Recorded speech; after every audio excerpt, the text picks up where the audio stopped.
കമ്പം SNDP ശാഖ 936 യോഗം വക ഗുരുദേവ ക്ഷേത്രത്തിലെ പ്രതിഷ്ഠാദിന മഹോത്സവത്തിന് തുടക്കമായി. മഹോത്സവത്തിന്റെ ഭാഗമായി നടന്ന സാംസ്കാരിക സമ്മേളനം SNDP യോഗം YP union president TG Vijayan ഉദ്ഘാടനം ചെയ്തു.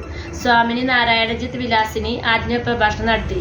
യൂണിയൻ സെക്രട്ടറി TB ജോഷി അധ്യക്ഷത വഹിച്ചു. സംസ്ഥാന നാടക അവാർഡ് ജേതാവ് Biju Jayanandan, folklore academy fellowship നേടിയ അലക്സ് താളുപ്പാടത്ത്, അന്താരാഷ്ട്ര പുരസ്കാരങ്ങൾ നേടിയ കാർട്ടൂണിസ്റ്റ് CP ഷിബു എന്നിവരെ ആദരിച്ചു. ശാഖാ president KN Murugan, panchayat president Ramani Ajayan, യോഗം board member KP Gopalakrishnan, VV Anil, KF Wilson, Devaswom manager KD Seneesh, ശാഖാ vice president Ranjan Devalil, secretary Radhanandan എന്നിവർ പ്രസംഗിച്ചു. ശ്രീനാരായണ ഗുരുദേവ പ്രതിഷ്ഠയുടെ 9ാമത് വാർഷിക ആഘോഷ പരിപാടികളാണ് ഇന്ന് ഈ സാംസ്കാരിക സമ്മേളനത്തോടുകൂടി ആരംഭിക്കുന്നത്.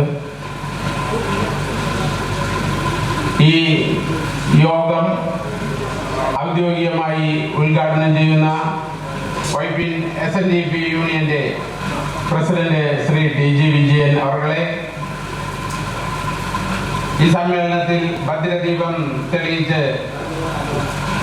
തെളിയിച്ച ദേവസ്വം മാനേജർ ശ്രീ KT ഡെനീഷ് അവர்களെ, ഈ യോഗത്തിന് സ്വാഗതം ആശംസിച്ച ശാഖയുടെ president Sri KN Murugan master അവர்களെ, ആത്മീയ പ്രഭാഷണം നടത്തുന്ന സ്വാമിനി നാരായണ ചിത്തവിലാസിനി സ്വാമികൾ അവர்களെ,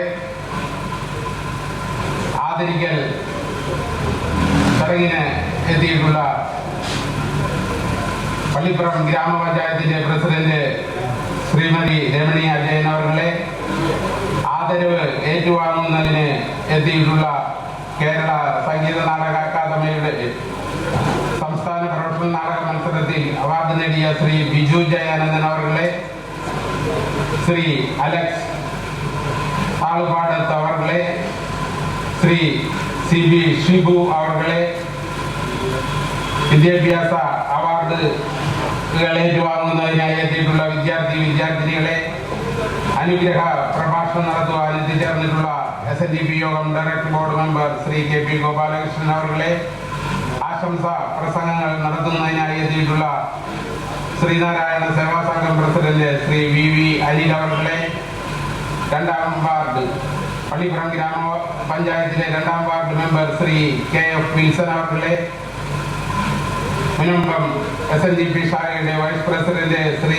രഞ്ജൻ ദേവാലിൽ അവர்களെ, ശാഖയുടെ സെക്രട്ടറി ശ്രീമതി രാധാനന്ദൻ അവர்களെ, ഈ യോഗത്തിൽ പങ്കെടുക്കുന്ന മറ്റു വിശിഷ്ട വ്യക്തികളെ, ശാഖയുടെ ബഹുമാന്യരായ ഡയറക്ടർമാരെ, കുടുംബ യൂണിറ്റിന്റെയും മൈക്രോ സംഘങ്ങളുടെയും കൺവീനർമാർ, ജോയിന്റ് കൺവീനർമാർ, വനിതാ സംഘത്തിന്റെ പ്രസിഡന്റ്, സെക്രട്ടറിമാർ, ശാഖയുടെ ബഹുമാന്യരായ അംഗങ്ങളെ, സഹോദരന്മാരെ, മറ്റു നാട്ടുകാരെ, സഹോദരന്മാരെ, ശ്രീനാരായണീയരെ, ശ്രീനാരായണ ഗുരുദേവ പ്രതിഷ്ഠയുടെ 9ാമത് വാർഷികം നടക്കുമ്പോൾ ശ്രീനാരായണ ഗുരുദേവൻ 1855 ആഗസ്റ്റ് മാസം 28ാം തീയതി ചിങ്ങമാസത്തിലെ പൊൻചതയത്തിൽ ചെമ്പഴന്തിയിൽ മാടനാശാന്റെയും കുട്ടിയമ്മയുടെയും മകനായി പിറന്ന ആ കരയാത്ത കുഞ്ഞ് വിദ്യാഭ്യാസങ്ങൾക്ക് ശേഷം സംസ്കൃത വിദ്യാഭ്യാസം ഉൾപ്പെടെ പഠിച്ചതിന് ശേഷം ഏതാണ്ട് 6 വർഷക്കാലം മരുത്വാമലയിലെ പിള്ളത്തടം ഗുഹയിലെ ദീർഘനാളത്തെ തപസ്സിലൂടെ നേടിയ ആത്മജ്ഞാനം, ആ ആത്മജ്ഞാനത്തിലൂടെ ബ്രഹ്മസ്വരൂപനായി മാറിയ ശ്രീനാരായണ ഗുരുദേവനാണ് 1888 അരുവിപ്പുറത്ത് ശിവപ്രതിഷ്ഠ നടത്തിക്കൊണ്ട് കേരളത്തിലെ അധസ്ഥിതരായ, ആർത്തരായ, അവശരായ, ആലംബഹീനരായ ഒരു ജനസമൂഹത്തിന് ക്ഷേത്രത്തിൽ പ്രവേശിക്കുവാനും ക്ഷേത്രത്തിൽ തൊഴുകുവാനുള്ള അവകാശം നേടിക്കൊടുത്തത്. അവിടെ ഗുരുപ്രതിഷ്ഠ നടത്തിയതിനു ശേഷം അവിടെ ആ പാറപ്പുറത്ത് പച്ചില ചാറുകൊണ്ട് എഴുതിയ 4 വരികളുള്ള 32 അക്ഷരങ്ങളിൽ തീർത്ത ആ മഹനീയ വാചകമുണ്ട്: ജാതിഭേദം മതദോഷം ഏതുമില്ലാതെ സർവരും സോദരത്തേന വാഴുന്ന മാതൃക സ്ഥാനമാമിത് എന്ന്. അങ്ങനെ സകലർക്കും വേണ്ടി, സകല മനുഷ്യർക്കും വേണ്ടി, അവശത അനുഭവിക്കുന്ന ജനവിഭാഗങ്ങൾക്കും വേണ്ടി ഗുരു അവിടെ ഒരു ക്ഷേത്രം സ്ഥാപിച്ച് അവർക്കതായി തുറന്നു കൊടുത്തു. അവിടെ നിന്നുമാണ് ശ്രീനാരായണ യുഗം ആരംഭിക്കുന്നത്. അതിനു മുൻപുള്ള കാലഘട്ടം ഐക്യത്തിന്റെയും അനാചാരത്തിന്റെയും അടിമത്വത്തിന്റെയും നിലകളിൽ ഇവിടുത്തെ പാവപ്പെട്ട ജനസമൂഹങ്ങൾ മൃഗങ്ങളെക്കാളും കഷ്ടമായി കഴിഞ്ഞുകൂടിയ ഒരു കാലഘട്ടമായിരുന്നു. ശ്രീനാരായണ ഗുരുദേവൻ അരൂപുരത്ത് പ്രതിഷ്ഠ നടത്തിയതിന് ശേഷമാണ് വിദ്യാലയങ്ങളിൽ പ്രവേശനം നടത്തുവാനും പൊതുവഴികളിൽ കൂടി നടക്കുവാനും അങ്ങനെ മനുഷ്യനായി ജീവിക്കുവാൻ, വസ്ത്രം ധരിക്കുവാനും, ഇഷ്ടപ്പെട്ട ആഹാരം കഴിക്കുവാനും, ആഭരണങ്ങൾ അണിയുവാനും, അക്ഷരം അഭ്യസിക്കുവാനുമുള്ള എല്ലാ സ്വാതന്ത്ര്യവും ഇവിടുത്തെ കീഴാള വർഗത്തിന് അനുവദിച്ച് കിട്ടിയത്. ശ്രീനാരായണ ഗുരുദേവന്റെ ക്ഷേത്ര പ്രതിഷ്ഠയ്ക്ക് ശേഷം ജനങ്ങൾക്ക് സർക്കാർ ക്ഷേത്രങ്ങൾ തന്നെ വളരെ വർഷങ്ങൾക്ക് ശേഷമാണ് തുറന്നു കൊടുത്തത്. യേശുദേവൻ നിന്നെ പോലെ നിന്റെ അയൽക്കാരനെ സ്നേഹിക്കുവാൻ പറഞ്ഞപ്പോൾ ശ്രീനാരായണ ഗുരുദേവൻ പറഞ്ഞത്, അവനവൻ ആത്മസുഖത്തിന് ആചരിക്കുന്നവ അപരന്റെ സുഖത്തിനായി വരേണമെന്നാണ്. ശ്രീനാരായണ ഗുരുദേവ തൃപാദങ്ങൾ അന്നത്തെ സിലോണിൽ ശ്രീലങ്കയിലായിരിക്കുമ്പോഴാണ് തലശ്ശേരി ജഗന്നാഥ ക്ഷേത്രത്തിൽ ശ്രീനാരായണ ഗുരുദേവന്റെ ഒരു പ്രതിമ ആദ്യമായി സ്ഥാപിക്കുന്നത്.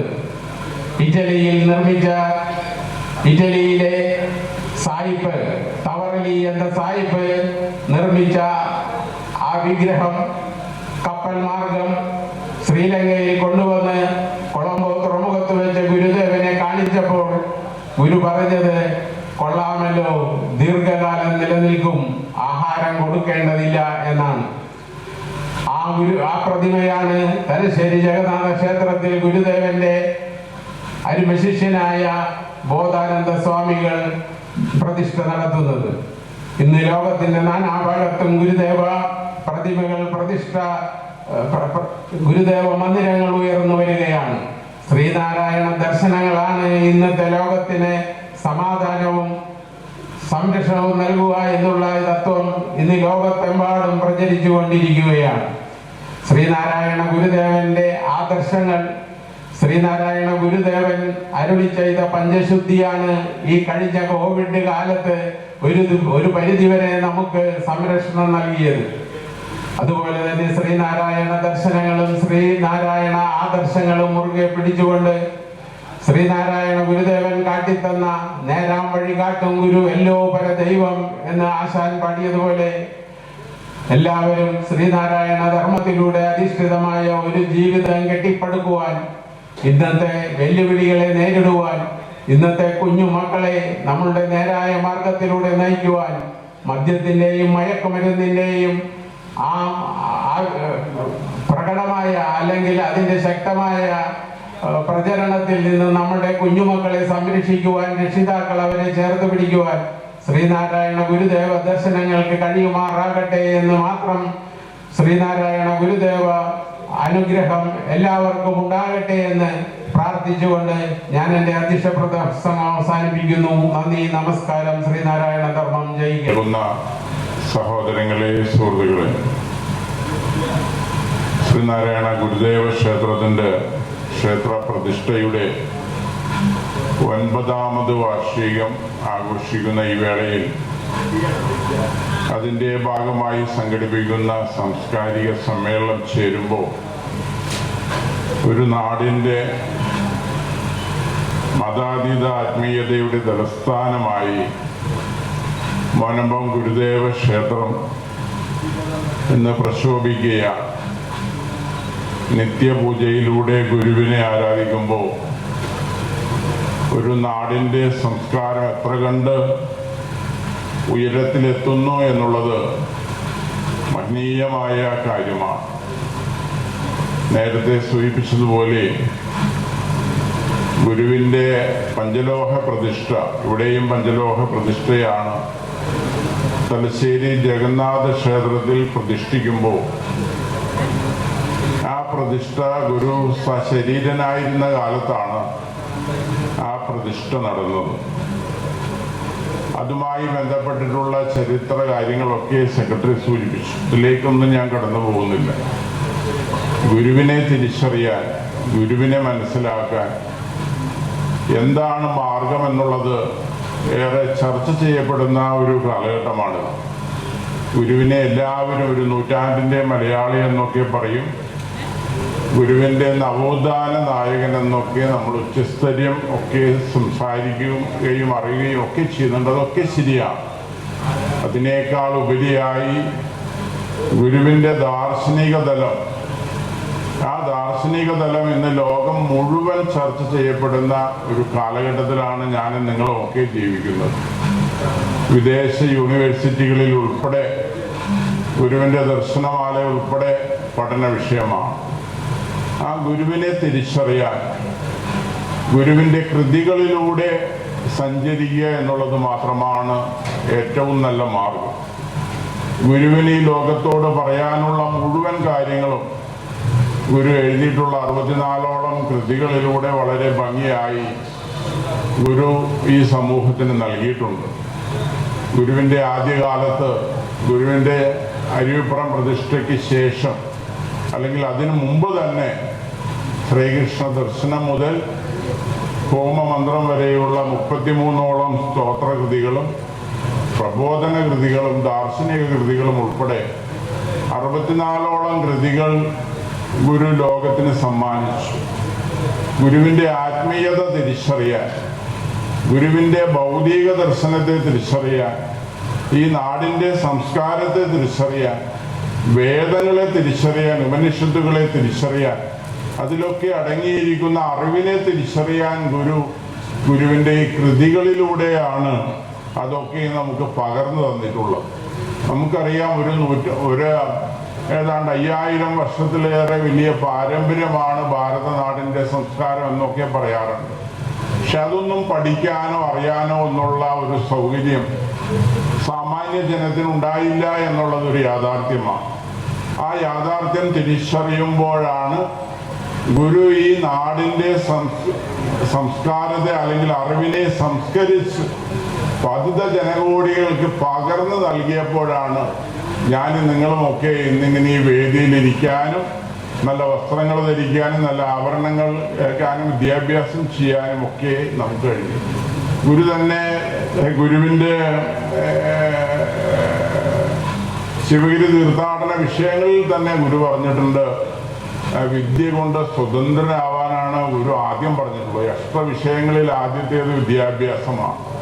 ആ വിദ്യാഭ്യാസം കൊണ്ട്, അറിവിനെ കൊണ്ട്, അറിവാണ് ഈശ്വരൻ എന്ന് പറയുമ്പോഴും അറിവിനെ മനസ്സിലാക്കി എന്തിനേയും നേരിടാനും ഏത് പാരതന്ത്രത്തിൽ നിന്ന് മോചിതരായി സ്വാതന്ത്ര്യം നേടാനും അതിനേക്കാളുപരി എന്തും പരിഹരിക്കാൻ കഴിയുന്ന തരത്തിലേക്ക് വിദ്യാഭ്യാസത്തിന്റെ മഹിമ ഗുരു എടുത്തു പറയുന്നുണ്ട്.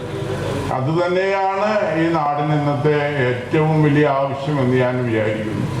ശുചിത്വത്തെക്കുറിച്ചും സംഘടനയെക്കുറിച്ചും ഒക്കെ ഗുരു പറഞ്ഞിട്ടുണ്ട്. രണ്ടാമത്തെ വിഷയം ശുചിത്വമാണെങ്കിൽ, മൂന്നാമത്തെ വിഷയം സംഘടനയാണെങ്കിൽ അതിൻ്റെയൊക്കെ പ്രാധാന്യം ഈ സമൂഹം ഇന്ന് തിരിച്ചറിയുകയാണ്.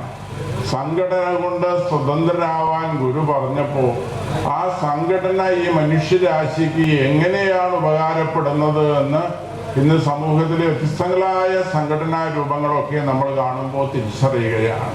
അപ്പോൾ എവിടെയും ഗുരുവിൻ്റെ ഈശ്വരീയ ദർശനം, ആ ദർശനത്തെ ഭൗതിക ദർശനമായി കൂട്ടി സംയോജിപ്പിച്ചുകൊണ്ട് ഈ മനുഷ്യരാശിക്ക് അല്ലെങ്കിൽ ലോകത്തെ മുഴുവൻ ചരാചരങ്ങൾക്കും ഗുണകരമായി നന്മ വിതയ്ക്കാൻ കഴിയുന്ന തരത്തിലേക്ക് ഗുരുദർശനം ഉയർന്നു നിൽക്കുമ്പോൾ അതിനെ മുറുകെ പിടിക്കാൻ, അതിൻ്റെ അകക്കാമ്പിലേക്ക് കടന്നു പോകാൻ നമുക്കൊക്കെ കഴിഞ്ഞിട്ടുണ്ടോ എന്ന് ചോദിച്ചാൽ ഇല്ല എന്നുള്ളത് തന്നെയാണ് എൻ്റെ ഒരഭിപ്രായം. ഗുരുവിൻ്റെ കൃതികൾ പഠിക്കണം. നമ്മൾ കൃതികളൊക്കെ നമ്മൾ വളരെ ഭംഗിയായി വളരെ ഈണത്തിലൊക്കെ ചൊല്ലാറുണ്ട്. പക്ഷെ അതിലടങ്ങിയിരിക്കുന്ന അർത്ഥതലങ്ങളിലേക്ക് കടന്നു പോകാൻ നമ്മൾക്ക് പലപ്പോഴും കഴിഞ്ഞിട്ടില്ല.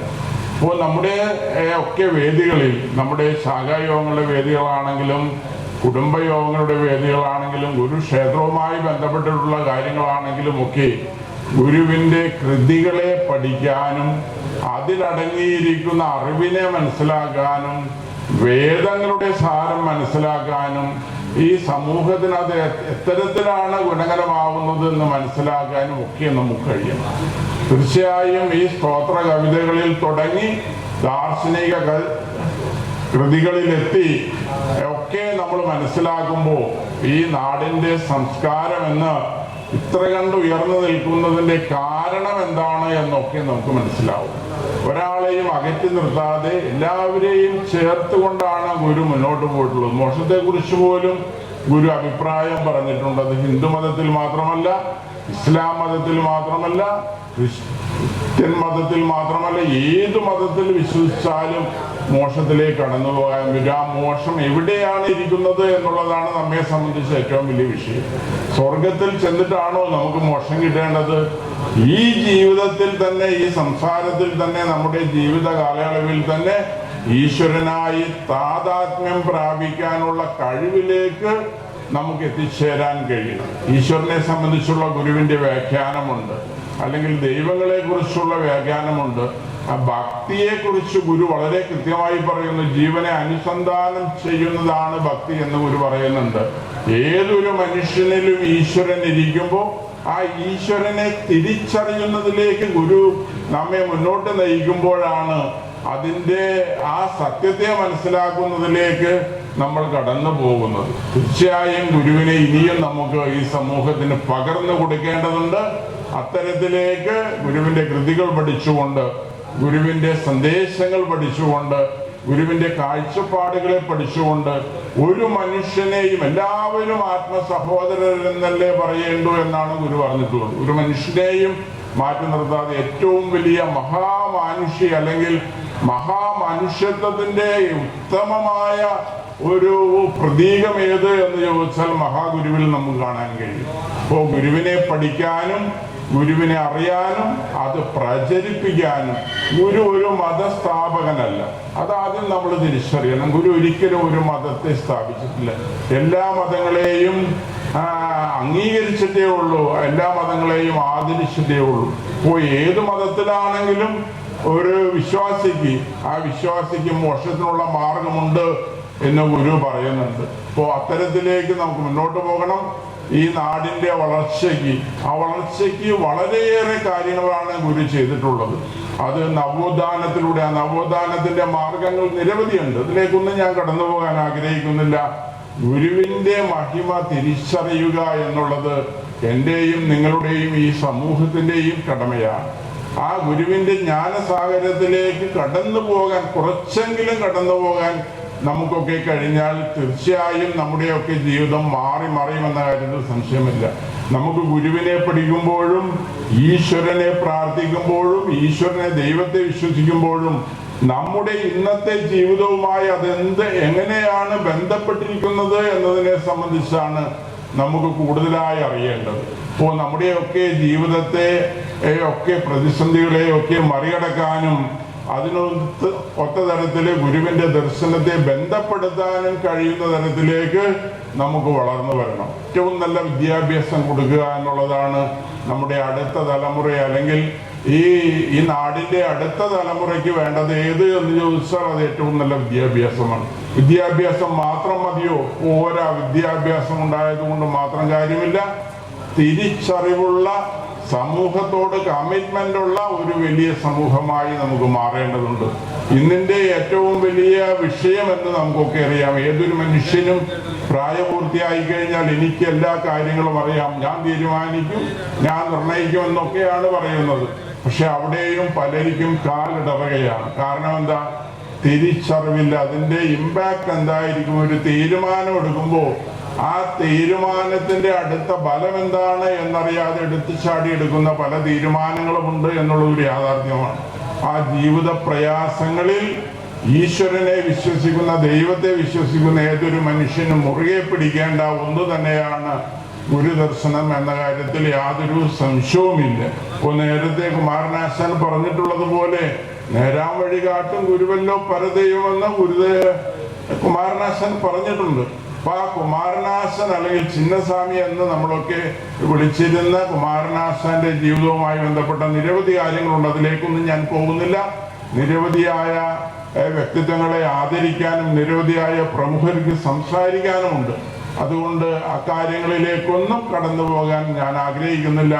ഒന്ന് രണ്ട് കാര്യങ്ങൾ മാത്രം സൂചിപ്പിച്ചുകൊണ്ട് ഞാൻ അവസാനിപ്പിക്കുകയാണ്. ഗുരുവിന്റെ പല കൃതികളുടെയും ശതാബ്ദിയാണ് ഈ വർഷങ്ങളിലൊക്കെ നടക്കുന്നത്. ഈ വർഷം നടക്കുന്ന ഒന്ന് ശ്രീനാരായണ ഗുരുദേവന്റെ ശ്രീനാരായണ ധർമ്മത്തിന്റെ 100ാം വാർഷികമാണ്. ഒരു മനുഷ്യന്റെ ജനനം മുതൽ അവന്റെ അപരക്രിയ വരെയുള്ള കാര്യങ്ങൾ 100 വർഷം മുമ്പ് ഗുരു നമുക്ക് പറഞ്ഞു തന്നിരിക്കുന്നു. നമ്മൾ പലരും ഇനി അത് പഠിക്കേണ്ടിയിരിക്കുന്നു. ആത്മാനന്ദ സ്വാമി സംസ്കൃതത്തിൽ എഴുതിയെടുത്തിട്ടുള്ള ആ ഒരു കൃതിയുടെ വ്യാഖ്യാനം ഇന്ന് മലയാളത്തിൽ ലഭ്യമാണ്.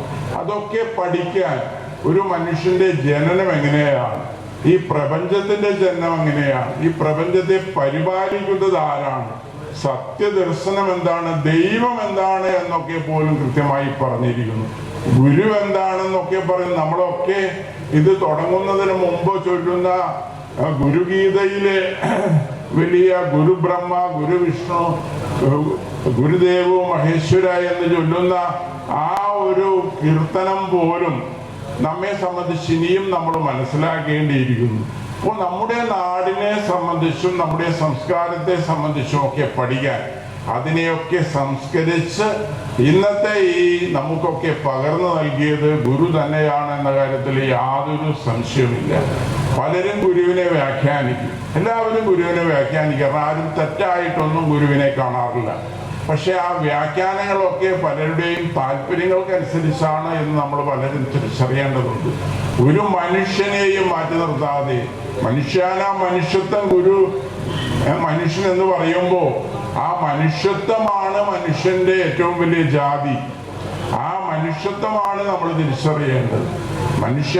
മനുഷ്യത്വം ജാതി എന്നാണ് പറഞ്ഞിട്ടുള്ളത്. അപ്പൊ അങ്ങനെയൊക്കെ നമുക്ക് മനസ്സിലാകാനും ഗുരുവിനെ തിരിച്ചറിയാനും ഒക്കെയുള്ള അവസരങ്ങൾ നമുക്കിനി ഉണ്ടാക്കിയെടുത്ത് മുന്നോട്ട് പോകണമെന്ന് മാത്രം സൂചിപ്പിച്ചുകൊണ്ട് ഇവിടെ ആദരിക്കുന്ന കലാകാരന്മാർക്കും അതുപോലെ തന്നെ വിദ്യാർത്ഥിനികൾക്കും ഒക്കെ എല്ലാവിധ അഭിനന്ദനങ്ങളും അറിയിച്ചുകൊണ്ട് ഈ ക്ഷേത്രത്തിന്റെ ഗുരുപ്രതിഷ്ഠയുടെ 9ാമത് വാർഷികം ഗുരുവിന്റെ അനുഗ്രഹത്തോടു കൂടി നാട്ടിൽ എല്ലാവർക്കും ഉണ്ടാവട്ടെ എന്ന് പ്രാർത്ഥിച്ചുകൊണ്ട് ഔപചാരികമായി യോഗം ഉദ്ഘാടനം ചെയ്ത് അറിയിച്ചുകൊണ്ട് നിർത്തുന്നു. നന്ദി, നമസ്കാരം.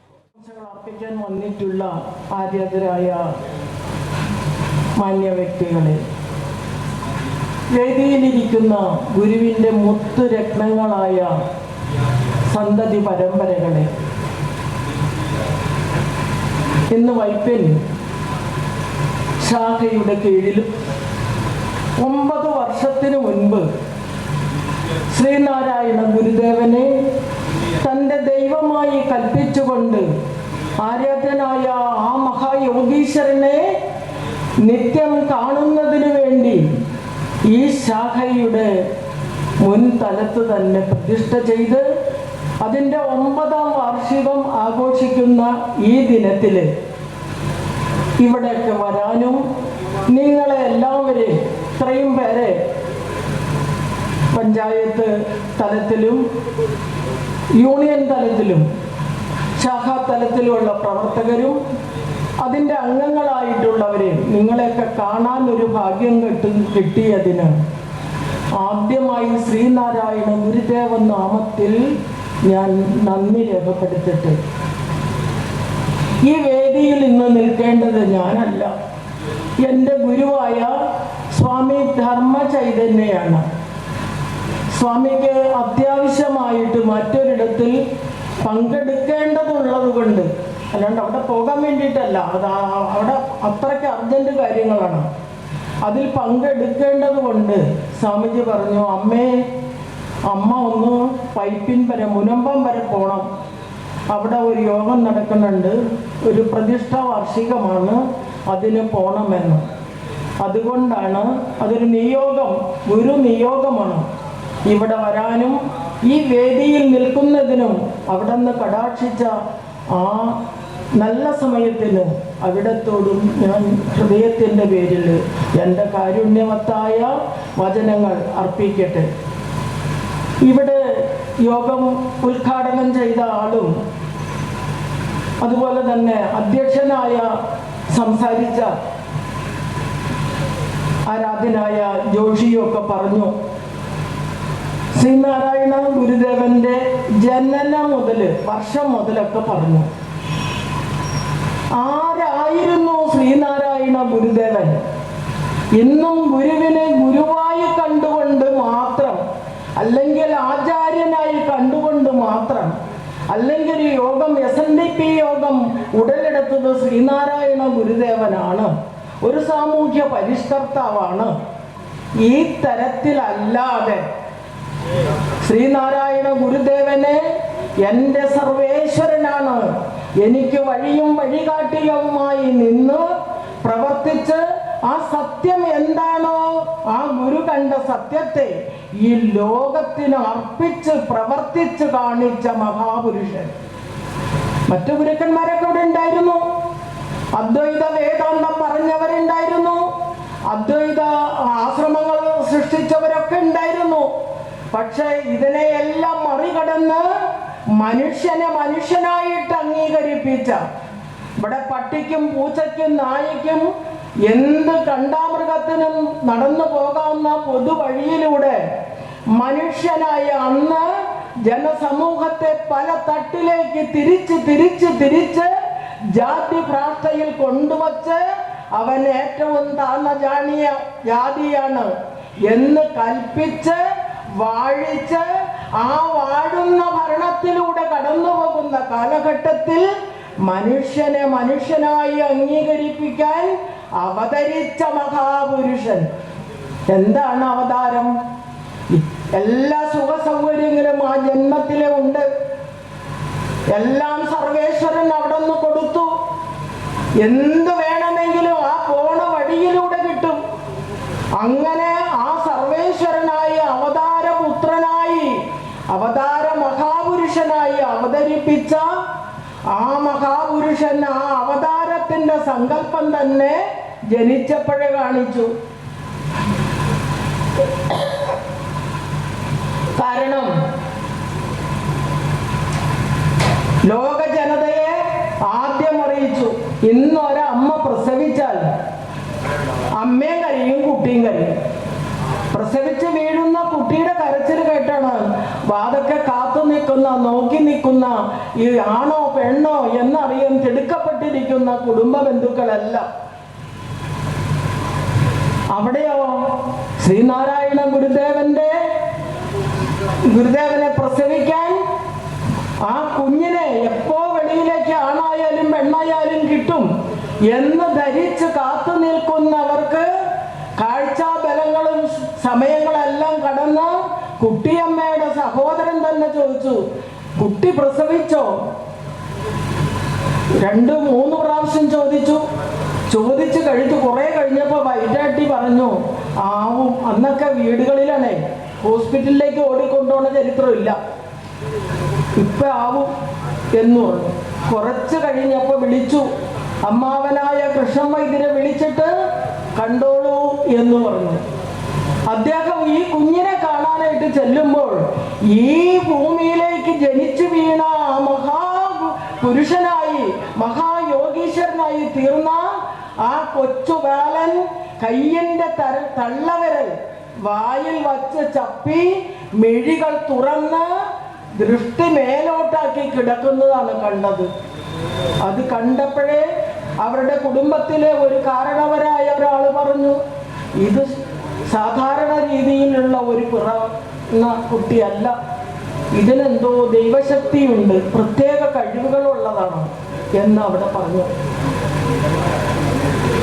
ആ പറഞ്ഞ കുട്ടി കുട്ടി അതുപോലെ തന്നെ വളർന്നു വളർന്നു വളർന്നു വരുന്തോറും ആ ഓരോ വളർച്ചയിൽ എന്തെല്ലാം ലോക ജനതയെ അല്ലെങ്കിൽ അയൽവക്കക്കാരെ അല്ലെങ്കിൽ നാട്ടുകാരെ കാണിക്കാൻ സാധിക്കുന്നുവോ അത്തരത്തിലെല്ലാം കാണിച്ച് മനസ്സിലാക്കിയാണ് വളർന്ന് വാരണപ്പള്ളിയിൽ ഇരിക്കുമ്പോൾ തന്നെ ഉപരിപഠനത്തിന് കൊണ്ടുവന്നാക്കുന്ന സമയത്തും അത് തന്നെ ആ സത്യമായ കാര്യത്തെ ആ സത്യമായ കൃത്യങ്ങളെ അതാത് പ്രായങ്ങളിൽ കാണിച്ചുകൊണ്ടേയിരുന്നു എന്നുള്ളതാണ് സത്യം. നമ്മളൽ ആരെങ്കിലും മനസ്സിലാക്കുന്നുണ്ടോ? അല്ലെങ്കിൽ ഈ ലോകത്തിൽ ശാന്തിയും സമാധാനവും ഐക്യതയും ഇല്ലാതിരുന്ന കാലഘട്ടത്തിൽ ഇവിടെ മനുഷ്യനെ മനുഷ്യനായിട്ട് അംഗീകരിപ്പിക്കണം എന്ന് കൽപ്പിച്ച ആ യോഗീശ്വരന്റെ പിറവിയും അവിടെ നിന്ന് പിറന്നു വീണപ്പോൾ അതിനുശേഷം കിട്ടി ഇന്ന് നമ്മൾ ജീവിക്കുന്ന ആ തരത്തിലുള്ള ജീവിതവും നമ്മളൊന്ന് അല്പം കടന്നു നോക്കാം, എന്നിട്ട് ചിന്തിക്കാം. ഇവിടെ ഗുരുക്കന്മാരുണ്ടായിട്ടില്ലേ? ഇവിടെ വചനങ്ങൾ ഉണ്ടായിട്ടില്ലേ? ഇവിടെ പ്രാർത്ഥനകൾ ഉണ്ടായിട്ടില്ലേ? എന്തിനു വേണ്ടി? ഇതെല്ലാം നമ്മൾക്ക് വേണ്ടി, ഈ ലോകത്തിന്, ഞാൻ ഈഴവർക്കൊന്നും മാത്രം പറയില്ല, ഈ ലോകത്തിന് വേണ്ടി, ലോക നന്മയ്ക്ക് വേണ്ടി എന്തെല്ലാം അവിടെ നിന്ന് ചെയ്തിട്ടുണ്ടോ അതെല്ലാം ഈ ലോക സത്യത്തെ, ഈ ലോകത്തിൽ എങ്ങനെ ജീവിക്കണം, ആരായിരിക്കണം, എങ്ങനെ വളരണം, വളരാൻ എന്തെല്ലാം ചെയ്യണം, ഇതെല്ലാം പരമഗുരു പറഞ്ഞു തന്നു. ഭാര്യാധർമ്മം കൃതി. എന്തിനാണ് ഈ ഭാര്യാധർമ്മം കൃതി?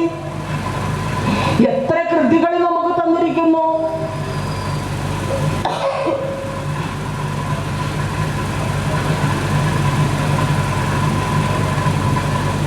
ഭാര്യാധർമ്മം ഒരു കൃതിയാണ്.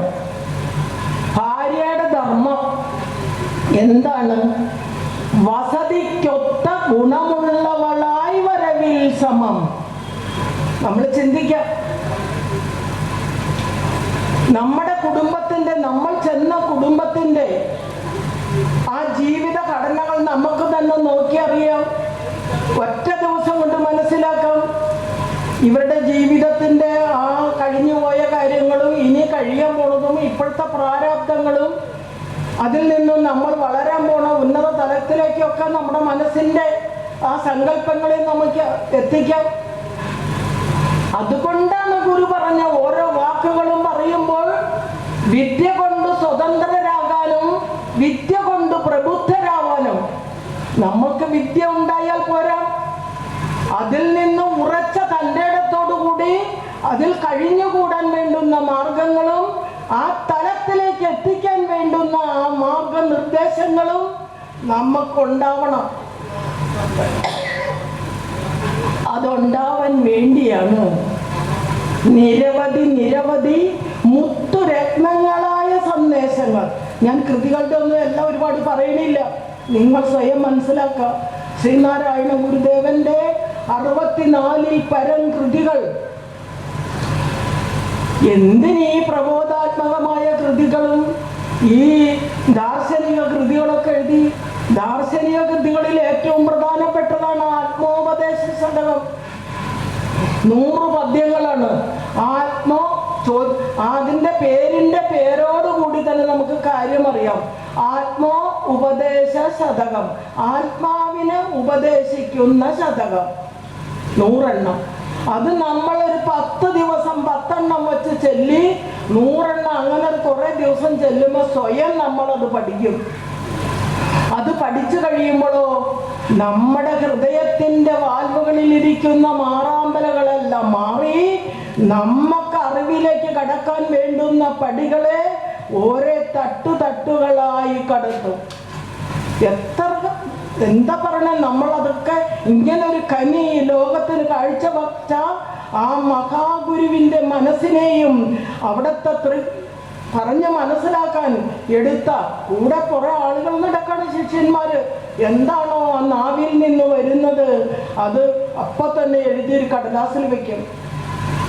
അങ്ങനെ പലരുടെയും കയ്യിലിരുന്ന നോട്ട് ബുക്കുകളിൽ നിന്നും കുറിച്ചെടുത്ത ഭാഗങ്ങളാണ് ഈ 64 കൃതികളായിട്ട് കുമാരസ്വാമി ശിവഗിരി മഠത്തിന്റെ ആരാധ്യനായ പ്രസിഡന്റ് ആയിരിക്കുന്ന സമയത്താണ് ഒന്നിച്ചു കൂട്ടി ഈ കൃതികളെ കൂട്ടി യോജിപ്പിച്ച് നമ്മുടെ കൈകളിലേക്ക് തന്നത്. ഇന്നും ശ്രീനാരായണ ഗുരുദേവ കൃതികൾ ഇല്ലാത്ത വീടുകളുണ്ട്. ഇപ്പൊ ഇവിടെ ആദ്യം പറഞ്ഞു ശ്രീനാരായണ ധർമ്മം, ഇവിടെ ധർമ്മം ഉണ്ടായിരുന്നു. എന്തുകൊണ്ട് പിന്നെ ശ്രീനാരായണ ധർമ്മം എന്ന് പറഞ്ഞൊരു ധർമ്മം ഉണ്ടായി? നമ്മൾ ചിന്തിക്കാം. നമ്മൾ അറിയുന്നതും കേൾക്കുന്നതും മനസ്സിൽ ഉറച്ച് മനസ്സിലാക്കി ആ ചിന്തയിലൂടെ നമ്മൾ കടന്ന് നമ്മൾ ധന്യരാകണം. എന്തിനിവിടെ ശ്രീനാരായണ ധർമ്മം എന്ന് പറഞ്ഞു ഇവിടെ ധർമ്മമുണ്ടായി? ഇവിടെ ഉണ്ടായ ധർമ്മത്തിന് ഗ്ലാനി സംഭവിച്ച് അധർമ്മം പെരുകി മനുഷ്യലോകം ഒന്നോടെ അധംപതിക്കാൻ തുടങ്ങി. ജാതി കോട്ടകൾ കൊണ്ട്, ജാതി കാര്യം പറഞ്ഞ്, വർഗീയത പറഞ്ഞ് പെരുവഴിയിൽ കൂടി നടക്കാൻ പാടില്ല, വിദ്യാഭ്യാസം പാടില്ല, ബ്ലൗസ് ഇടാൻ പാടില്ല, സ്വർണം ധരിക്കാൻ പാടില്ല, പേരിടാൻ പാടില്ല. ഇന്ന് കുട്ടി ജനിക്കുന്നതിന് മുൻപേ വയറ്റിൽ വീഴുമ്പോഴേ തീരുമാനിക്കും കുഞ്ഞിന് എന്ത് പേരിടണം. ആണാണെങ്കിൽ ഭാര്യയും ഭർത്താവും കൂടി ആദ്യം തീരുമാനിക്കും, ആണാണെങ്കിൽ നമുക്ക് ഇന്ന പേരിടാം, പെണ്ണാണെങ്കിൽ ഇന്ന പേരിടാം. അന്ന് കാളി, ചക്കി, കോത, കുറുമ്പ, കുറുമ്പൻ, ഇതൊക്കെ പേര്. ഇന്ന് അങ്ങനെയാണോ? അല്ല. അങ്ങനെ എന്തെല്ലാം വിശേഷണങ്ങൾ നമുക്ക് കാട്ടിക്കൂട്ടി കാണിച്ചു തന്നു എന്ന് അവിടുത്തെ ജീവിതത്തിലേക്ക് കടന്നു ചെന്ന് നോക്കുമ്പോൾ അറിയാം. ഈ പറഞ്ഞത് മുഴുവൻ പറയല്ല ചെയ്ത്. എന്ത് പറഞ്ഞിട്ടുണ്ടോ? വിദ്യ കൊണ്ട് പ്രബുദ്ധരാകാൻ പറഞ്ഞാൽ അത് കാണിച്ചു തന്നു. വാരണപ്പള്ളിയിലെ ഉപരിപഠനം കഴിഞ്ഞ് ചെമ്പഴന്തിയിൽ എത്തിക്കഴിഞ്ഞപ്പോൾ കുടിപ്പള്ളിക്കൂടം ആദ്യം തുടങ്ങി. ആ കുടിപ്പള്ളിക്കൂടത്തിൽ ഏതെല്ലാം തരത്തിൽ ആരെയൊക്കെ പഠിപ്പിക്കാവോ അത്തരത്തിലെല്ലാം ചെയ്തു. നമ്മൾ ചിന്തിച്ച് ആ ഏത് കാലഘട്ടമാണെന്നൊന്ന് ചിന്തിക്കണം. ആ കാലഘട്ടത്തെ മനസ്സിലാക്കി നമ്മുടെ മനസ്സിന്റെ നമ്മുടെ പ്രായത്തിന്റെ അനുസരിച്ച് ഇന്ന് നമ്മൾക്ക് നിൽക്കുന്ന തലത്തിലേക്ക് കൊണ്ടുവരണം. അപ്പോഴറിയാം ആർക്ക് വേണ്ടി. അച്ഛൻ 3 സഹോദരിമാര്, അമ്മ എല്ലാം ഉണ്ടായിരുന്നു. ഇവരെ എല്ലാം കണ്ടില്ലപ്പെട്ടുകൊണ്ടാണ് ആ ചെറുപ്പകാലം മുതല് തൊട്ടയിലൊക്കത്തെ വീട്ടിലുള്ള ആൾക്കാർ വല്ല കൂലിപ്പണിക്കൊക്കെ പോകുകയാണെങ്കിൽ അവര് അരിയല്ല അടപ്പത്തൊട്ട് കഞ്ഞിക്കുള്ള വകയൊക്കെ ആക്കി വെച്ച് അടുപ്പയിലിട്ടിട്ട് പോയാ നാണു എന്ന് പറഞ്ഞ കൊച്ചിന്റെ ജോലി എന്താണ്? അവിടെ ചെന്ന് നോക്കാം. അവരുടെ കഞ്ഞി തിളച്ചടുപ്പിച്ചാടി വീട് പോവോ? കലത്തി വെള്ളം ഇല്ലാണ്ടാവോ? അങ്ങനെ വന്നാൽ അത് ഒന്നിനെ സ്വന്തം ചെയ്യും, അല്ല അയലക്കത്തുള്ള തൊട്ടടുത്ത വീട്ടിലേക്ക് ചെല്ലും. ഒന്ന് സഹായിക്കണേ, അവരുടെ കഞ്ഞി മുഴുവൻ വെള്ളം ഇല്ലാണ്ടായി പോയി, ഇത്തിരി വെള്ളം ഒഴിക്കണം.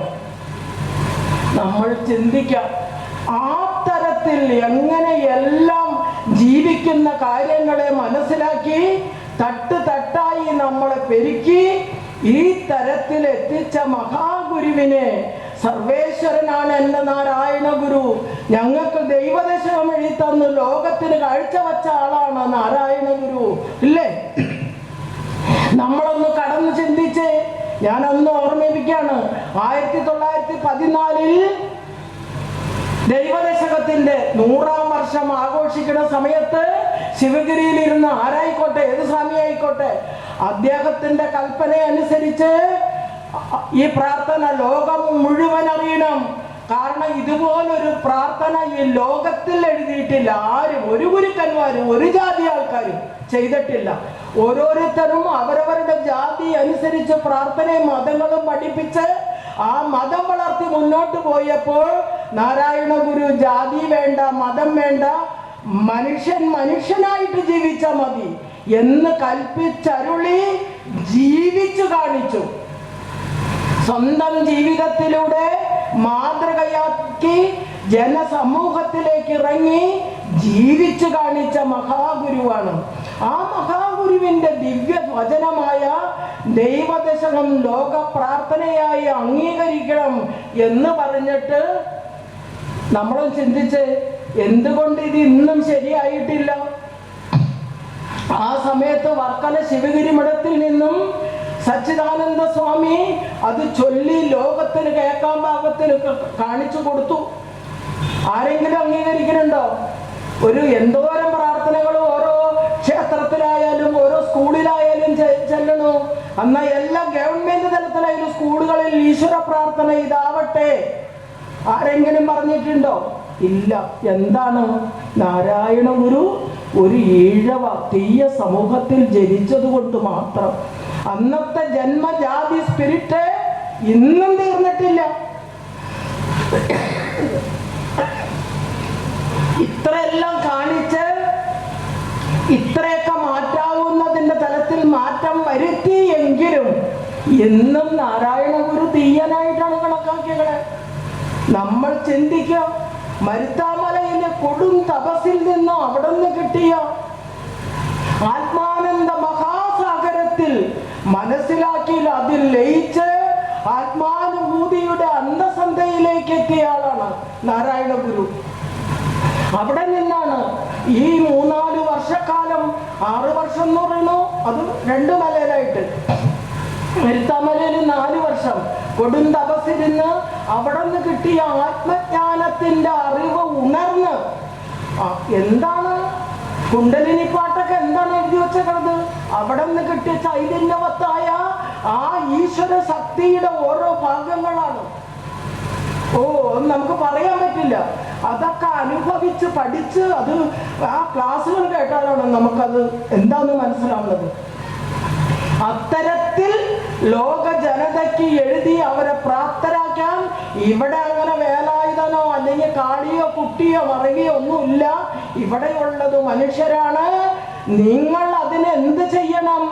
ഞാൻ പറയുന്ന അവിടെ നിന്ന് നിരവധി വചനങ്ങൾ തന്നു. കൃതി മാത്രമല്ല, ഈ വചനങ്ങളിലൂടെ നിങ്ങൾ കടന്നു ചെന്ന് ആ പടികൾ 6 കടന്ന് അവിടെ ചെല്ലുമ്പോൾ നിങ്ങൾ ശരിയായ തത്വത്തെ അറിയും. പറഞ്ഞു ഇല്ലേ?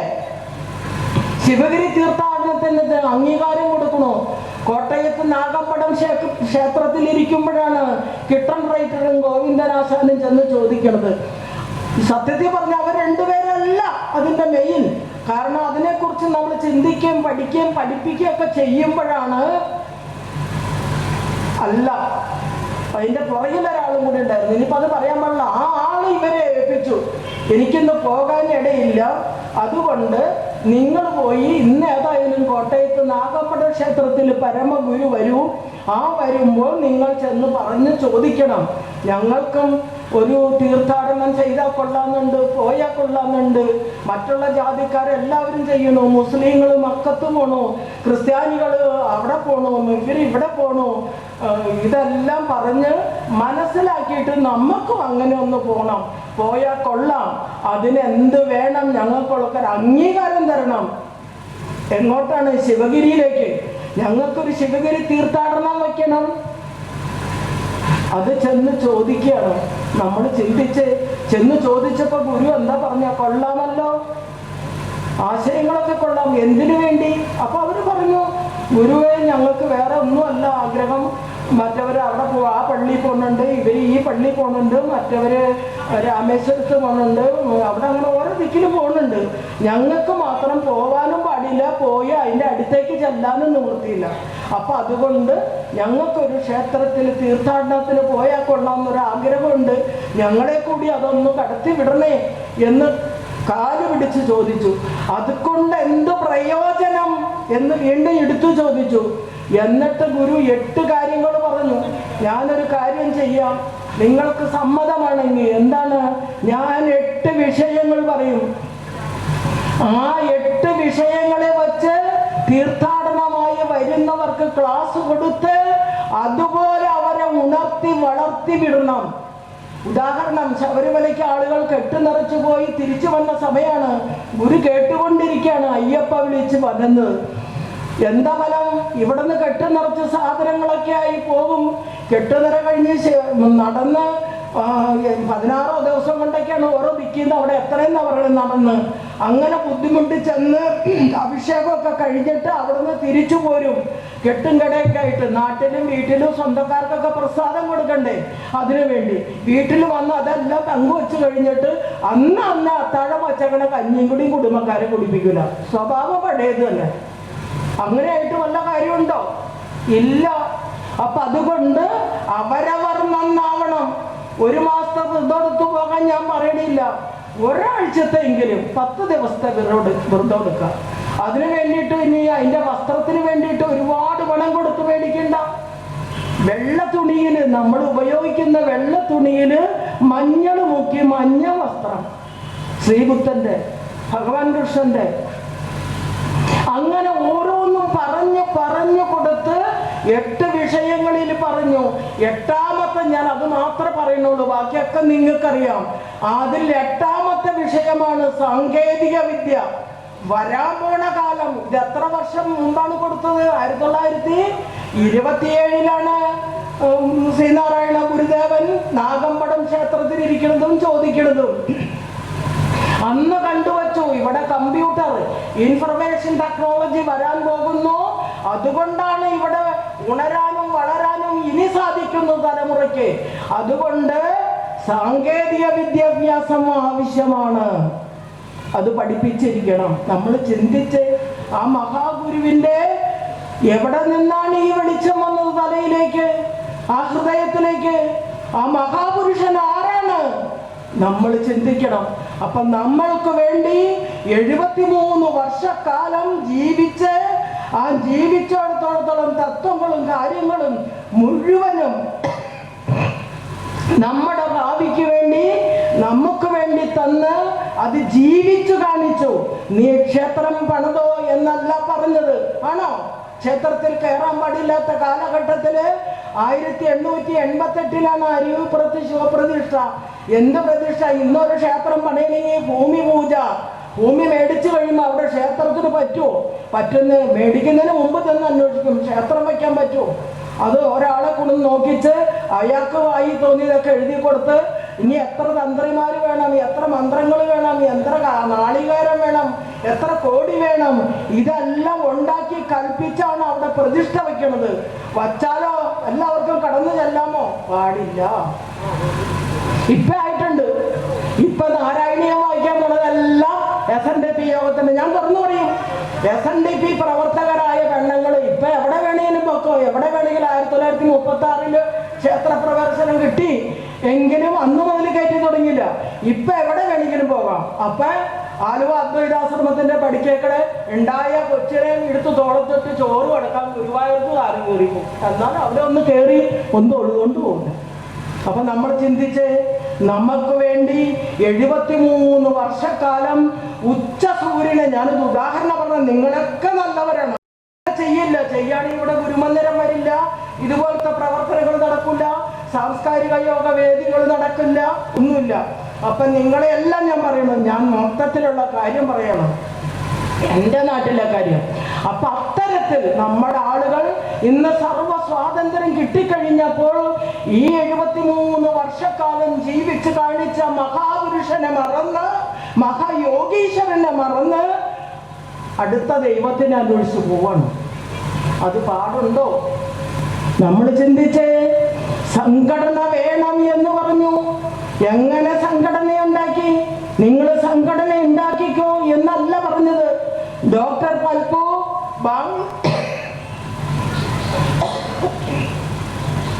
ബാംഗ്ലൂരിൽ നിന്നും ഗുരുവിനെ കാണാൻ.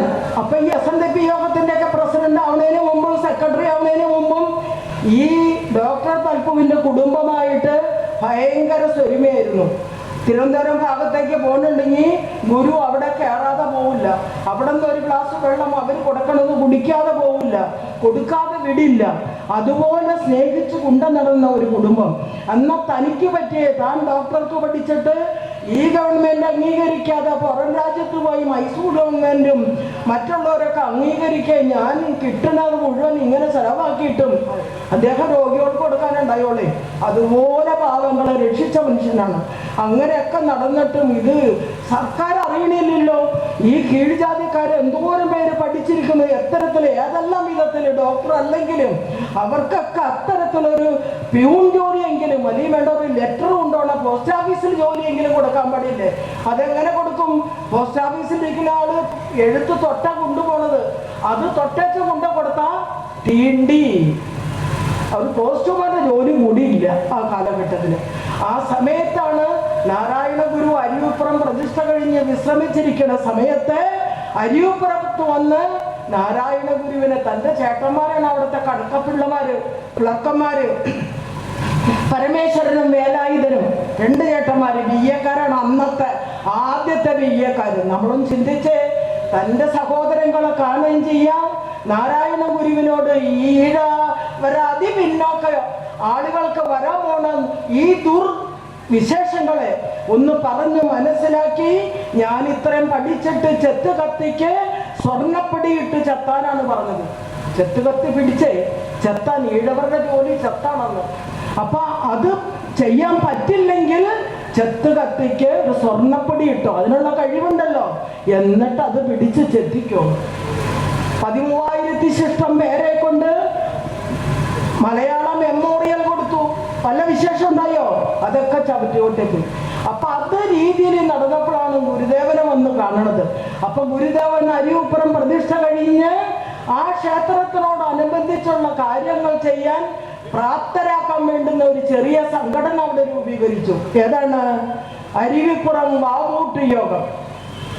ക്ഷേത്രത്തിൽ നടക്കുന്ന കാര്യങ്ങൾക്ക് ആള് വേണം. അപ്പൊ അതിനായിട്ട് സഹകരിക്കാനും അവരെ വിളിക്കാനും അവർക്ക് കൂടാനും പോകാനും ഒക്കെ ഒരു സൗകര്യം. 60 പേരുണ്ടായിരുന്നു അന്നത്തെ കാലഘട്ടത്തിൽ അതിന്റെ മെമ്പർമാര്. ഈ 60 പേരെ ബാക്കി കൂടാൻ ആരൊക്കെ വിളിച്ച വരും, അങ്ങനെയുള്ളവരൊക്കെ വിളിച്ചു ഇവിടെ നാളെ തന്നെ വരുത്തണം, നാളെ കഴിയരുത്, നാളെ ഇവിടെ ഒരു മഹായോഗം നടക്കാണ് എന്ന് എം ഗോവിന്ദൻ എന്ന് പറഞ്ഞ ഒരാളോട് വിളിച്ചു പറഞ്ഞു.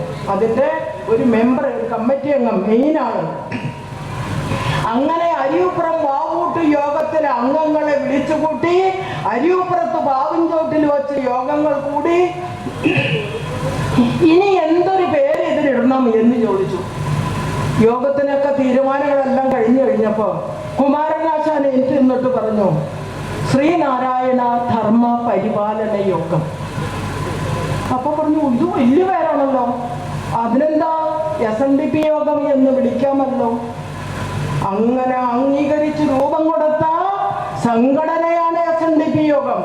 ആ മഹായോഗത്തെ വളർത്തി ഉണർത്തി അതിന്റെ താങ്ങിലും തണലിലും നിന്നുകൊണ്ട് അത് തലപൊട്ടപ്പനായി നിൽക്കണ സമയത്താണ് ഈ കേരളത്തിൽ മറ്റു സമുദായക്കാര്, നായരും നമ്പൂരിയും മറ്റു ജാതിക്കാരെല്ലാം, പുലയരും പറയരും എല്ലാം സംഘടനകൾ രൂപീകരിച്ച് അതിന്റെ മെയിൻ അധ്യക്ഷ സ്ഥാനത്തിരുന്ന് അതിനെ വളർത്താനും ഉണർത്താനും അയ്യങ്കാളി മുതൽ, അത് നമ്മൾ അവരുടെ ജീവചരിത്രങ്ങളും കാര്യങ്ങളും വായിക്കുമ്പോഴാണ് അറിയുള്ളൂ.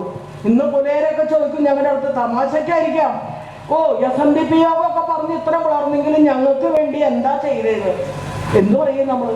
ഞാൻ പറഞ്ഞു, ഒരു പുസ്തകം, ഞാൻ പറയുന്ന ഒരു പുസ്തകം വാങ്ങിക്കേ, അല്ലെങ്കിൽ ഞാൻ കൊണ്ടുതരാം എൻ്റെ പുസ്തകം, അത് വായിച്ച് മനസ്സിലാക്കിയിട്ട് എനിക്കൊന്ന് പറഞ്ഞതാ, മറന്നുപോയ ഭാഗങ്ങളെല്ലാം എന്ന് പറഞ്ഞു. അങ്ങനെ അതിനകത്ത് വ്യക്തമായ അയ്യങ്കാളി തന്നെ അദ്ദേഹത്തിന്റെ മരുമകനെ ശിവഗിരി കൊണ്ടുകൊടുത്തിട്ടുണ്ട്. TT കേശവൻ എന്ന് പറഞ്ഞ് അദ്ദേഹത്തിനെ വളർത്തി തിരുവനന്തപുരം മേയറാക്കി അവിടെ നിർത്തി. അതുപോലെ എത്രയോ പേരെ. പിന്നെ അവരുടെ സംഘടന വളർന്നു, അവരുടെ കാര്യം നോക്കേണ്ടത് അവരാണ്. ഇപ്പോഴും ആലുവ അദ്വൈതാശ്രമത്തിൽ സർവമത സമ്മേളനത്തിന്റെ 100ാം വർഷം ആഘോഷിച്ചപ്പോൾ എല്ലാവരെയും വിളിച്ചുകൂട്ടി കഴിഞ്ഞപ്പോൾ അവരുടെ സഭയുടെ ആൾക്കാർ വന്നിട്ട് പറഞ്ഞത് തന്നെ, ഇനിയും ഞങ്ങളെ സഹായിക്കണം, ഞങ്ങളുടെ ഇതുപോലെ ഉണർന്ന് പ്രവർത്തിക്കാൻ പറ്റുന്ന ആളുകളൊന്നുമില്ല. ഓ ശരി സ്വാമി സമ്മതിച്ചു വിട്ടു. അപ്പൊ അതുപോലെ ആയിരുന്നു. നമുക്ക് പാടില്ല, പിന്നെ മറ്റവർക്ക് പാടുണ്ടോ? വാക്ക് കൊടുക്കാൻ പാടുണ്ടോ? നമ്മൾ ചിന്തിക്കാം. റൗക്കാന്ന് പറഞ്ഞൊരു സാധനമാണ് സ്ത്രീകൾ ഇട്ടുകൊണ്ടിരുന്നത്. ആദ്യം തോർക്ക് മാത്രം കൊടുക്കും, അത് കഴിഞ്ഞ് റൗക്ക തയ്പ്പിച്ച് ആലപ്പുഴ പട്ടണത്തിലൂടെ, അദ്ദേഹത്തിന്റെ പേര് ഞാൻ മറന്നു, ഇടിച്ച് 100 പെണ്ണുങ്ങളെ ഈ റൗക്ക ഇടിച്ച് നടന്നിട്ടാണ് അദ്ദേഹത്തിനെ കായലിലേക്ക് തള്ളിയിട്ട് ഉന്തിയും ഞെക്കിയും ഇടിച്ചും ക്ഷയം ബാധിച്ചു മരിച്ചു. അപ്പൊ അത്തരത്തിലായിരുന്നു നമ്മളുടെ ജീവിത രീതിയെന്നും മഹാഗുരുവിന്റെ വചനങ്ങൾ, ദിവ്യ സന്ദേശങ്ങൾ. ഒരു കാര്യത്തിന് തന്നെ 3 പ്രാവശ്യം പറഞ്ഞു. ഞാൻ നിങ്ങളോട് ഒന്ന് ഓർമ്മപ്പെടുത്താണ്, എനിക്കത് പറയേണ്ട ആവശ്യമില്ല. എന്നെക്കാളും കൂടുതൽ അറിവും വിവരമുള്ള ആളുകളാണ്. പഴയ കാലത്തൊക്കെ എന്താ പറഞ്ഞ വല്ലപ്പോഴാണ് അതൊക്കെ കഴിക്കുകയും കുടിക്കുകയും ചെയ്യുള്ളൂ. ഒരു കാര്യത്തിന് 3 പ്രാവശ്യം മഹാഗുരു പറഞ്ഞു, അരുതേ അരുതേ അരുതേ. 3 പ്രാവശ്യം. ഇന്ന് മരിച്ചാൽ മദ്യമാണ് അല്ലേ? മദ്യം വിഷമാണ്, അത് ഉണ്ടാക്കരുത്, കൊടുക്കരുത്, കുടിക്കരുത്. അവർ കൊല്ലക്കണം, അതിനാ നമ്മൾ നന്നാവാൻ വേണ്ടിയേ. ഇന്ന് മരിച്ചാൽ സങ്കടം വരണമെങ്കിൽ അന്ന് രാത്രി തന്നെ ആളെ കൊണ്ടുപോയി ശ്മശാനത്തിലൊക്കെ ആക്കി എല്ലാം കഴിഞ്ഞ് കഴിയുമ്പോൾ എല്ലാവരുടെ ഒന്ന് കൂടും. അപ്പൊ സഹായിച്ച ആൾക്കാരൊക്കെ കൂടും. ഇനി അത് മരിച്ചതിൻ്റെ അന്ന് ഓർക്കാം. കുട്ടി ജനിച്ചാലോ അപ്പോഴും ഒരു സന്തോഷമാണ്. സന്തോഷത്തിനൊക്കെ ഇത് വേണം. വീട് വെച്ചാലോ എല്ലാത്തിനും 10 ലക്ഷം രൂപയുടെ വീട് വയ്ക്കാൻ കഴിവുള്ള ആള് 50 ലക്ഷത്തിന് വീട് വയ്ക്കും ലോൺ എടുത്ത്. എന്നിട്ട് പിന്നെ അടയ്ക്കാനായിട്ട് കഴിവില്ലുണ്ടാവുന്ന കുടി കൊടുക്കും. കുടിച്ചു പൊടിച്ച് എനിക്ക് സമാധാനം ഇല്ലാന്ന് പറയണം.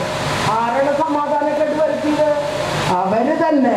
അപ്പൊ നമ്മുടെ ജീവിതത്തിന്റെ മാർഗങ്ങളെ, ലക്ഷ്യങ്ങളെ നമുക്കെന്ത് വരായ്മയുണ്ടോ അതനുസരിച്ച് നമ്മളിലേക്ക് കാണിച്ച് മനസ്സിലാക്കി നമ്മുടെ സന്തതി പരമ്പരകൾക്കും അത് പറഞ്ഞ് മനസ്സിലാക്കി അവരെ ഉണർത്തണം. അതുവഴി ജീവിക്കാൻ വേണ്ടുന്ന എല്ലാ തത്വങ്ങളും ഗുരു നമുക്ക് തന്നേക്കണു. അതനുസരിച്ച് അത് മനസ്സിലാക്കി ജീവിച്ചു പോകണേ എന്ന് മാത്രമേ എനിക്ക് പറയാനുള്ളൂ. അപ്പൊ ശ്രീനാരായണ ഗുരുദേവൻ എന്ന് പറഞ്ഞ ആ സർവേശ്വരനെ ഈ ലോകത്തിൽ കാണാനും കാണിച്ചു കൊടുക്കാനും കഴിവുള്ളവർ നമ്മളാണ്. കാരണം അദ്ദേഹത്തിന്റെ 2 സംഘടനയാണ് നമ്മൾക്ക്. ഒന്ന് ആത്മീയ തലത്തിലും നമ്മളെ വളർത്തിയത് അങ്ങനെയാണ്. മനസ്സിലായോ?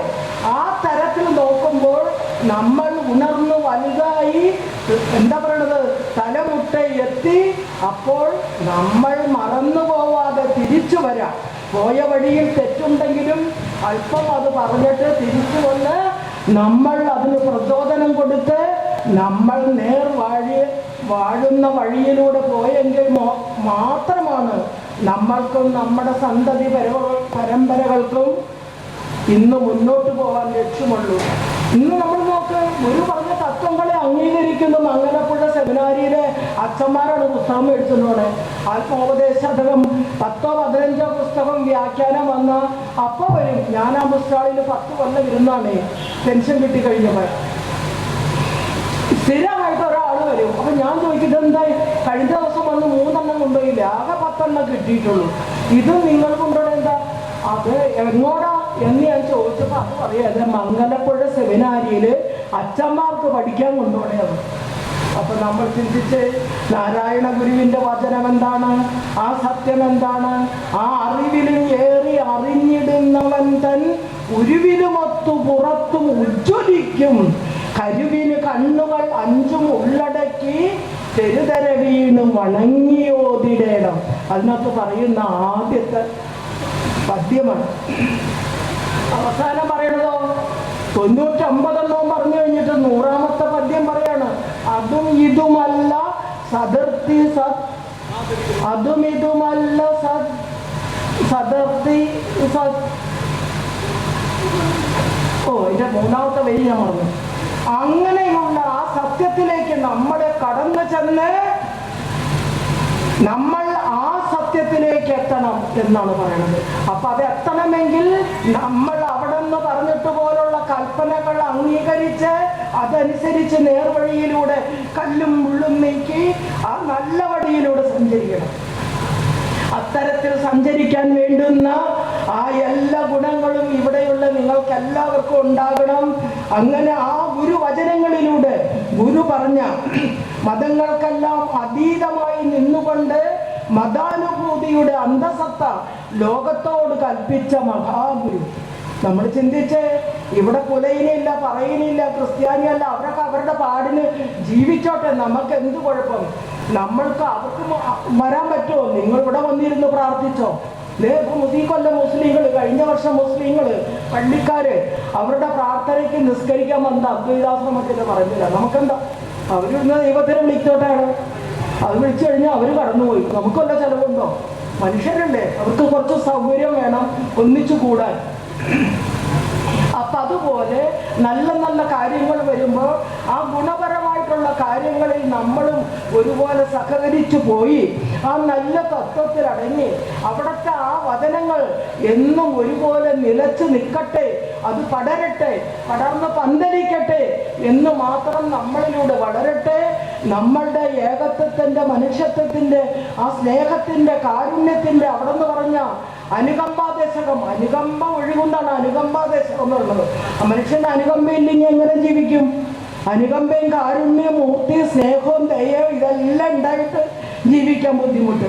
അപ്പൊ ഇതെല്ലാം നമ്മൾ അണിചേർന്ന് ഒന്നിച്ച് നിന്നുകൊണ്ട് ഈ സംഘടനകളെയും നമ്മുടെ ആത്മീയ തലത്തിലെയും വളർത്തി ആ ഗുരു പറഞ്ഞ വചനങ്ങളിലേക്ക് എത്തട്ടെ എന്ന് മാത്രം. അതുപോലെ ഇവിടെ ഈ 9ാം വർഷം ആഘോഷിക്കുന്ന ക്ഷേത്ര പ്രതിഷ്ഠയോടനുബന്ധിച്ചുള്ള ക്ഷേത്രത്തിൻ്റെ പ്രവർത്തനങ്ങൾക്കും ഇവിടുത്തെ